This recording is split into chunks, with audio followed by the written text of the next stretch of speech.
Okay, ladies and gentlemen, the first thing I'm going to do is open up Photo P from the link on our general section. Today, I'm not going to open a new project. I want to open from the computer. So I'm going to go from the computer and I'm going to open up my picture from yesterday. I'm actually not going to do the edited one. I'm just going to really quickly go over this. So when I open up this picture, it should open up in Photo P, and the first thing I want to do is lighten it up. So I'm going to go to Image, Adjustments, and Levels. I'm going to go and brighten it up by sliding this white over. You can see my picture is lightening up. I don't want to bring it all the way over here where my picture gets all sort of washed out, but I do want to get it a bit brighter.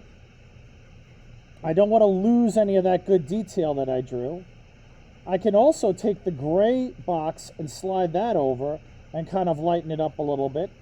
And then if it gets too light, even though I still have all my details, I can take the black bar and swing it over towards the center. What I'm trying to do is to brighten up my picture, because a lot of your photos are yellow or brown.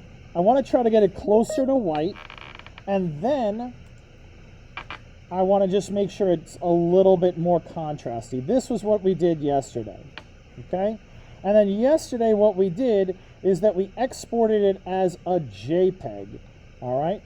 And when we did that, we got a separate window that popped up, and we added some information here. Everybody's is going to look a little different, but when you see the quality, you want to move the quality up a bit. It doesn't have to be 100. It's fine if it is, but I don't want it down at 70. I don't want it down at 50. And I'm going to hit Save. So I've got my saved drawing. All right. I'm going to close Photo P really quick, and then I'm going to start again. And again, I'm going to click today. For everybody who did that yesterday, we're going to open up Photo P. We're going to open from computer, and you're going to find the one that you edited yesterday. All right. So I'm going to open up mine. It should open up there. Now, as you're looking at the screen, you should see all these tools on one side. Your screen might be slightly different than mine because I'm a little zoomed in because of my projector. But you should see on the left-hand side, this is a toolbar. These are all different tools and functions, okay? If you mouse over them, you're going to see that it kind of tells you what each one is. Now, we are never going to get through all of these tools, all right? But we are going to learn quite a few of them. In the center, you have your project.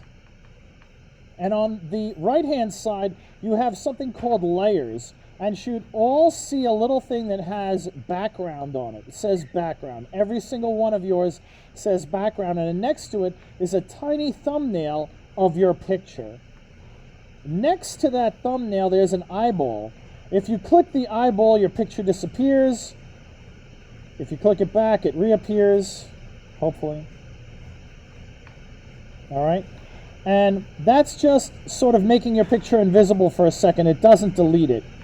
What we're going to do with the background is we are going to lock the background. I don't want you to destroy your drawing, so we're going to protect it. How we're going to protect it is we're going to click the lock. There's a lock right over here. It looks like a padlock right above the word background. I'm going to click that, and you're going to see a lock appear on this layer. Okay? Now, what's a layer? A layer is like a sheet of paper. And each layer can either have pictures on it or it could be clear. When you look at this little box where it says background and this layer, now that it's locked, right beneath it, there are some options. One of those options is called New Layer. It looks like a piece of paper with one corner folded up. When I click on that new layer, all right, a new layer has popped up here. It's going to be called Layer 1. And what you see inside that picture is a checkerboard. That checkerboard means there's nothing there. All right? So if I make my background disappear for a second, you can see I still have a layer over here and that layer is clear. All right? I want to make sure that everything I'm doing is on that layer. Because I've locked my background, it won't allow me to come back and do anything to the background. I want to make sure that everything I do from here on out right now for today is on this layer. All right? So I'm on layer 1. You can see when you click on these, when it's dark highlighted, that means that's the layer selected. You should have layer 1, and that should be the layer that you're on right now. We're going to go over to the left-hand side, and this is your color picker. It might have different colors in it, and you might see it closer to the bottom over here, but these two boxes are your color picker. You want to try to use the top box, not the bottom one. When you click on it, you're going to see your color picker pop up. On that color picker, you're going to see a square that has all different values, light to dark, and then from red, or whatever color is in your box, to black. If I go on the slider that looks like a rainbow over here, I can adjust that color picker to whatever color I want. So it was red. I'm going to go today with royal blue. When I hit OK, you'll notice that my color picker now has switched over to blue. That means that when I paint, that's the color I'm using. All right, I will go through all of this again step by step that you could follow along, but I just want you to watch for right now. Now what I'm going to do is I'm going to pick my paintbrush. My paintbrush is going to be on my toolbar. It looks like the head of a brush, all right? And if you can't find it, you can always just press the letter B on your keyboard. And if you press B for brush, it will automatically select it. But you can also manually click on it on your toolbar. When you get your brush and go to your picture and you mouse over, you might see a little X marks the spot, all right? That's obviously where your mouse is. And if you just press and drag, you'll see you can sort of make little marks. Those marks are going to be on layer 1, all right? If you try to make those marks on your background, it probably will tell you, no, you can't do that, the layer is locked. And that's our protection, so we don't screw up our picture. So right now I switch to my background. Oh, it says this layer is locked. All right, so I got to make sure I'm on layer 1. So if you're having trouble, that's what's happened. Now you can see I've made my little marks and everything else like that. All right, but I don't want this on my picture, and this is obviously a screw up. We want to get rid of it. One of the ways we can get rid of it is to undo it. And undo is Control Z on your keyboard. So I'm going to hold down Control and I'm going to press Z. Now, I can also go and do that right here under Edit, Undo. Okay? And that will let me move backwards. When you use the Edit Undo over here, it only does it one time. When you hold down Control and then touch Z, you can go back multiple times.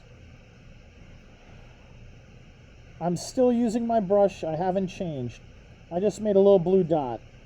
If I wanted to make that blue dot bigger, I would go up here where you can see my brush options. Here I would make my brush larger. This is the size of the brush right now.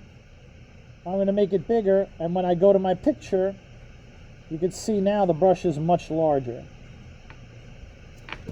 All right, I can fill in, I can color, and now I'm going to press Control Z, and I'm going to undo that. Okay. So this is how to change the size of your brush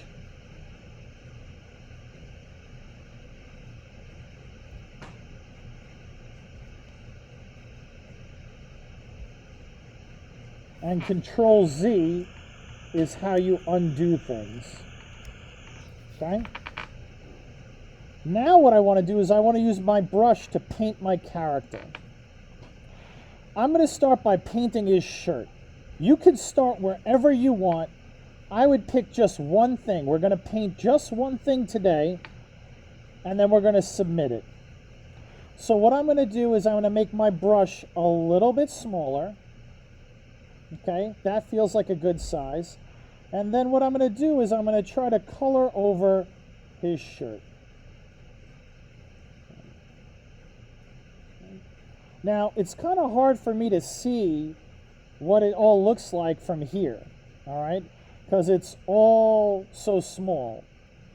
So to make your picture zoom in, I think on your touch you can actually pinch it in or pinch it out with your fingers. You can also hold down Control and press the plus key or the minus key. So now that I'm zoomed in, I'm going to go in and start coloring. All right, I'm going to paint up his shirt. Now, when I'm painting, it's all just making it blue, and I don't know if I like all that. I want to be able to see all the drawing that I did underneath there. What I'm going to do for right now is I'm going to just start by filling in whatever I can. All right. Be careful.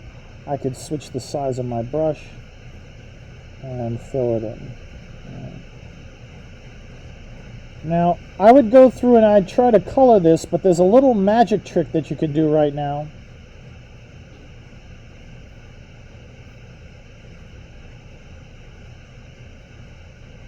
To make us see all the way through this.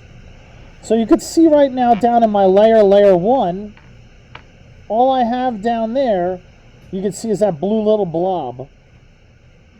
While I'm on that blob, I can go to from normal. You can see there's normal right above it, and I'm going to switch it to multiply. And when I do, you're going to see that blue blob is now see-through, and I can see through the rest of this thing, and I can sit there painting it. All right?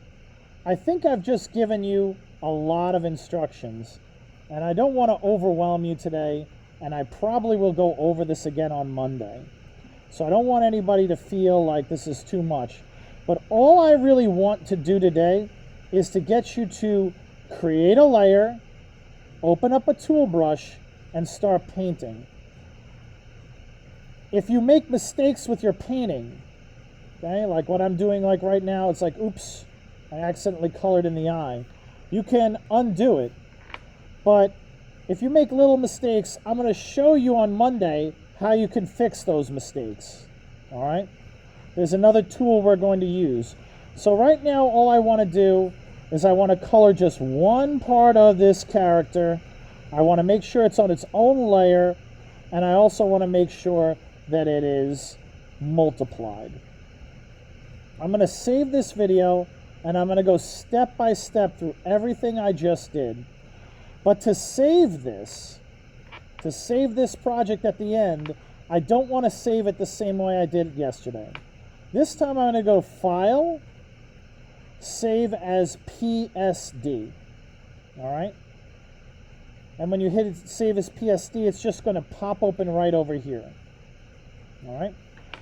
To submit this today as the assignment for today, what I want you to do is I want you to take a screenshot of Photo P with your layer and your colored area.